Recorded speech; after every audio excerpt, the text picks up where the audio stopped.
Kwa hiyo ina maana wewe hadi unionyeshe wanawake zako kweli. Unanionyesha hadharani wanawake zako kweli unanifanyia mimi hivi. Yaani mimi nakupenda kote, ni vyote ninavyovifanya kwako sio bure. Kwa nini unanifanyia mara unikatie simu, mara uniblock, unitoe, mara yaani visa kibao unavyonifanyia. Hivi kweli wewe kunifanyia mimi hivi?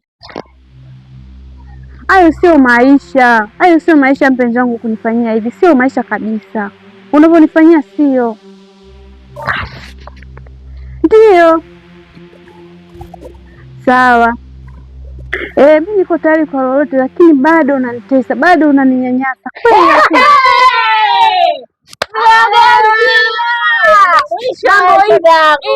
Lo, tikisa. Tikisa sasa leo. Tikisa. Lo. Kala kuingilia tu mahusiano ya watu. Kilichowafanya watu wazima mkae huko mlale, mle mshibe, kunifuatilia mimi nini kinawahusu? Yaani mimi nasema bofo, mna kitu humu. Hata wewe unashika. Hamna kitu. Mbona unalialia? Mbona unalialia? Mario kasema Mombasa. Zenu niwachukulie ume zenu ndio mtakaponijua kwa mimi naachika au siachiki. Yaani kama wewe kakushinda. Una lolote. Bofo. Mambo na wenyewe. Yaani mama, wewe umemkutia mwishoni. Bibi ana vesi.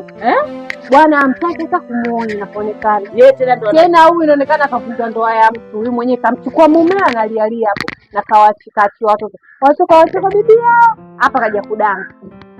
Mimi umenitelekeza watoto hapo kijijini. Nakwambia mimi wanalia. Hapa nakwambia nina njaa. Mama, hii shida hii. Kujitikisa bure ana lolote. Mambo shapita. Hapa na wenyewe. Nakwambia kanikosha. Analo eti nakwambia sio nini? Kujitikisa bure.